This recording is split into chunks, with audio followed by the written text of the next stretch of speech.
Guys, welcome back to the channel. Now, as we all know, 2019 has come to an end and it's the beginning of new year and the new decade.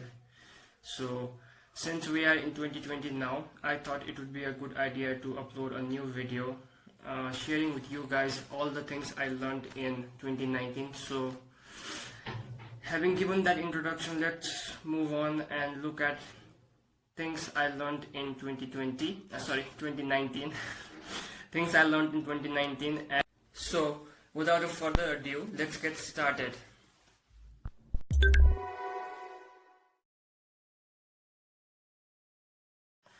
So the first thing that I learned in 2019 is you and me, we all are defined by what we do consistently.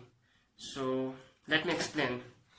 See, in any area where you want to succeed in life, whether it is sports, whether it is education, whether it is any other career, there's one thing that is the most important in my opinion, and that thing is consistency.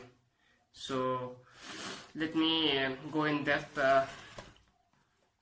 I can talk about this from my own experience because I have done few good things consistently and I have also done few bad things consistently, and in both these cases I have gotten results. So when I did some good things consistently, I got good results.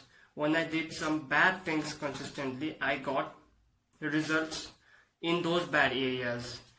And there have been other cases where I started something, whether good or bad, and I did not finish it, or I did not do it consistently, and in that case I did not get a result. So this might sound very technical to you, so let me give you few examples. So last year there was a period of time, I think it was a period of 3 months. Yeah, it was a period of 3 months where I was consistently working out, consistently eating good food, and consistently looking after my health. And since I was doing these things consistently, I was able to see good results in my body fat percentage, and in my health after this period of 3 months. And similarly, there was another period of time where I did not eat well, I did not exercise, I did not go to the gym, which means I was doing bad things, but I was doing it consistently. I was not working on my body consistently for a period of around 6 months, and at the end of those 6 months I got a result, and those were bad results. Of course, my body fat percentage was high and I was feeling sleepy all day, my health was not good. So in both these cases I could see results because I was consistent. The way people perceived me, the way people could see me, in the first case they could see me healthy, they could see me lose weight, they could see me look fresh. That was result of consistency. Similarly, in the second case, when people saw me, they saw me as a fat kid who did not exercise and who was sleepy all day, and that was also as a result of consistency. So what I'm trying to say is, whatever you do, if you do it consistently, you are going to see results. And if you don't do them consistently, of course there's not going to be any result. So oftentimes I see people, they start New Year's resolution of getting fit or reading more books, but the problem is they do it for a short period of time. And what happens to those people, including me, is that we want instant gratification. So what I mean by that is, I work out for 1 week and I want to see results. I read books for 1 week, I want to see results, instant results. That's the reason why those people don't continue for a long enough time to see the actual results. So at the end of the day, you are defined by what you do consistently. So if you work out and look after your health consistently, that's how people are going to see you. If you read books consistently, that's how people are going to see you. If you, I don't know, if you work on a project consistently, you are going to see results. Similarly, if you stop doing things for a long enough time, you are going to see results, but those are obviously going to be negative results. But at the end of the day, if you don't do anything for a long enough time, you can't expect anything. There's nothing you could do about that. So what I'm trying to suggest you is that pick a hobby, pick a thing you want to do, and at least give it 3 months, at least.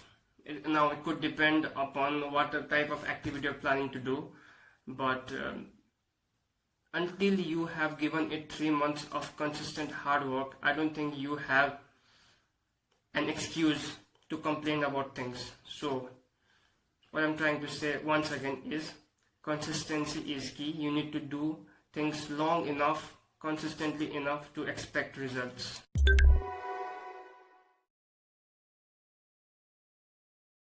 Alright, so next up is the importance of planning. Now, since 2019, I've started planning my year, planning my month, planning my weeks, and even planning my days. Now, at first, planning an entire year might sound like a huge task, or it may even sound intimidating, but trust me guys, once you get into the habit of planning and once you start realizing the benefits of planning, you are never going to go back into your old way of living. Now there are various benefits of planning, and that topic deserves a video on its own, but right now I would like to talk about the key and the main benefit, main advantage of planning. See, when you start planning your days and your weeks, it gives you a bird's eye view of how your weeks or your months are going to look like. So the key here is to start by planning your weeks. So every weekend, it could be a Saturday or a Sunday depending on where you live, you plan for coming 7 days. So you sit on a Saturday and you plan for Sunday, Monday, Tuesday, Wednesday, Thursday, Friday and Saturday. Now once you start doing this, you are going to set up a weekly goal for yourself, and there are 2 things are going to happen because of this. First could be that you achieve your goals, and the right thing to do at that moment is to reward yourself for achieving those goals. Once you start connecting achieving goals with some form of reward, you are going to want to stick to your goals. You are going to want to complete your goals even more in the future. Let's say for an example, I have a target of studying 60 hours a week, and if I achieve that target, every weekend I'm going to get to watch, I don't know, 2 movies of my choice. Now this sounds like a good reward to me. Or if you are into something else that gives you pleasure, you could associate the goals with those pleasure and plan for them. And once you start doing this, your life is going to be a lot more managed, and you are going to start taking control of your life. Now let's talk about the second thing that could happen once you start planning. The second thing that could happen is you don't achieve your goals, which happens to me a lot of times. Now in this case, even if you don't achieve your goals, you are still going to have knowledge of the fact that you did not achieve your goals. And the mere fact that you have knowledge of this idea that there are tasks that are left to be completed, when you move into your second week, it's going to help you plan. First of all, it's going to help you plan better for your coming weeks. Let's say I had 10 tasks to be done this week, and let's say I have completed 8 of those. Now when at the end of this week, when I'm sitting here and starting to plan for coming weeks, I will have an idea that the 2 tasks from last week are still pending, and accordingly I will have to find a way to complete those 2 tasks plus 10 tasks for this week. it's going to be 12 tasks for this week, and accordingly I'm going to have to increase my efficiency in my work. So the mere fact that you have the knowledge of the mere fact that the mere fact that you know about the tasks that are still not completed for the past week helps you move forward and plan for those tasks. Once you start doing this, you are no longer going to run on autopilot. You know everything you are going to do and why you are doing that particular thing, and what could happen if you don't complete that particular work in time. So planning is very, very important, and I think all of you should give it a try. Try using a planner. It could be any kind of planner. Right, currently I'm using this particular thing, and this has helped me a lot. Now this is a custom planner and it's good, but it does not have to be anything like this. It could be any simple diary where you just plan out your week.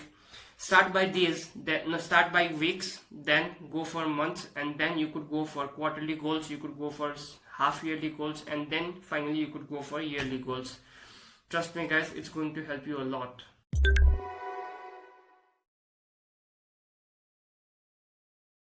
So the third point that we are going to talk about is an idea of 3 kinds of situations. So there are 3 kinds of situations in your life. They are win-win, win-lose, and lose-lose. So the first one is win-win. Let me give you a quick example. See, now I'm going to use the same example in all of these 3 situations, and I'm going to try to explain you how this works. Let's say in the first case, you are preparing for an exams of a subject, and what you do is it is an area, or it is a subject on which you have a good grip, and because of this you spend very less time studying that subject and you pass that exams very easily. And in addition to that, as soon as you pass that exam, you get a good job and you live a happy life. This was an example of win-win. What happened here was you gave less time to this task and you got high results from this task. This is win-win. Now let's talk about win-lose.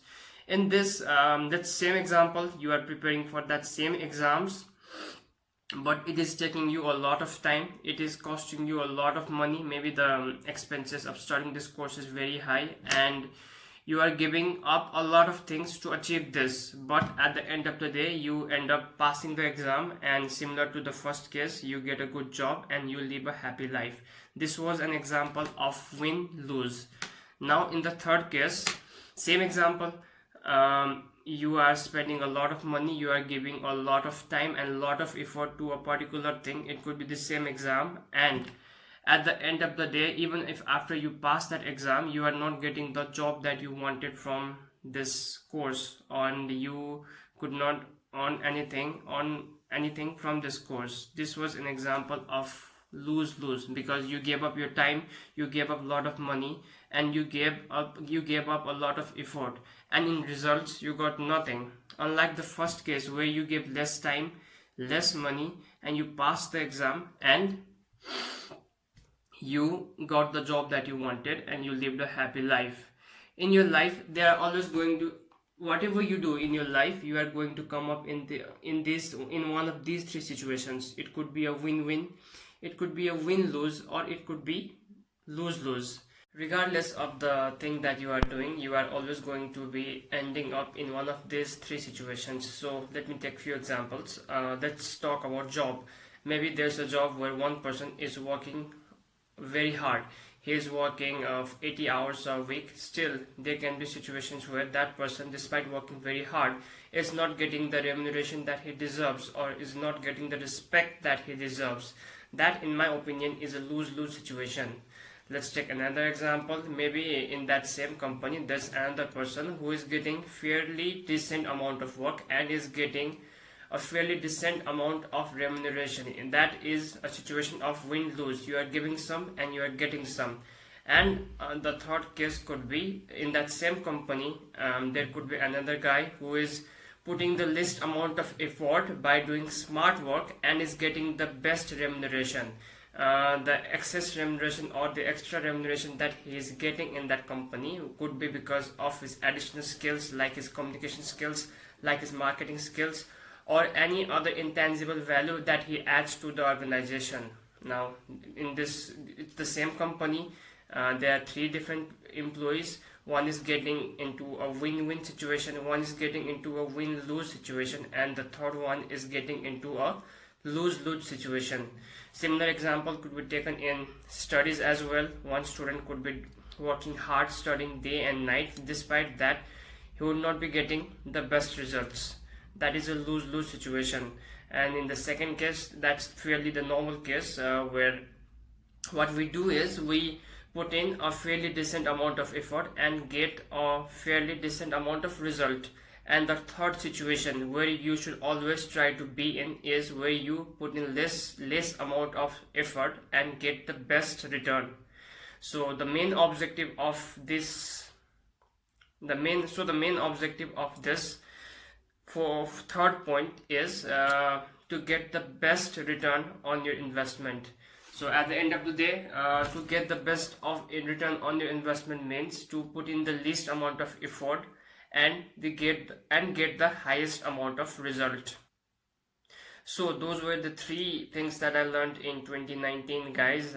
Make sure you comment down below and let me know what are the things that you learned in 2019 and what are the new things that you would like to implement coming into 2020, and how would you want your 2020 to go like, and what are the new things that you want to do with your life in 2020.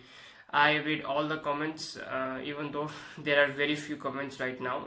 The channel has just been started, so that's expected.